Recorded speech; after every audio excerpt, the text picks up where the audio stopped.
Hello viewers, আসসালামু আলাইকুম। আপনারা সবাই কেমন আছেন? আশা করি সবাই অনেক ভালো আছেন। আসলে রমজান মাসে সকাল সকাল কোনো কাজ না থাকায় আমরা ঘুরতে বেরিয়েছি। আর ঘুরতে ঘুরতে এসে গেছি আমরা আমাদের জমির ধারে।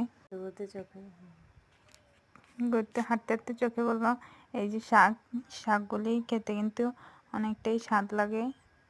আর বিশেষ করে এটি ঔষধি গাছ রূপেও খাওয়া যায়। তো এই তো আমরা শাক তুলছি এখানে। শাক তুলতে তুলতে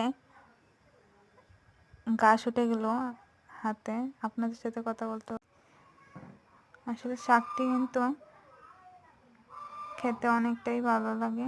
আর এটি আজকে আমি বিকেল দিনে বাসায় রান্না করব।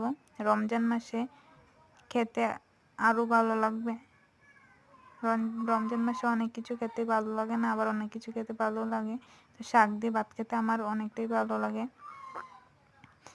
আপনারা যদি চান রেসিপিটা অবশ্যই আমি ইউটিউবে দিয়ে দেব, আর কমেন্টে জানিয়ে দেবেন প্লিজ। অবশ্যই আপনারা ভিডিওটি লাইক করে চ্যানেলটাকে সাবস্ক্রাইব করে দেবেন। আপনাদের উৎসাহ পেলেই কিন্তু আমি আরও নতুন নতুন ভিডিও দেব।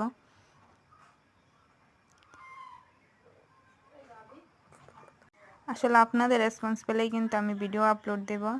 আর ওনারা হচ্ছে এই দেখুন ভিডিওতে ওনারা হচ্ছে শাক তুলছে আর আমি ভিডিও করছিলাম।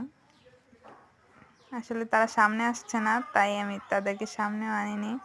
আর আপনারা যদি আমার পাশে থেকে সাপোর্ট করেন, আমিও কিন্তু সামনে আসবো ভিডিওর সামনে। আমি এখনো সামনে আসিনি। এটা হচ্ছে আমাদের জমি আর এটা হচ্ছে আমাদের পাশের গ্রামে। দেখতে পাবেন একটু পরেই। এই তো আমাদের শাক তোলা শেষ, আমরা এখন চলে যাচ্ছি বাড়িতে। আর ভিডিওটা কেমন লাগে অবশ্যই কমেন্টে জানাবেন। আল্লাহ হাফেজ।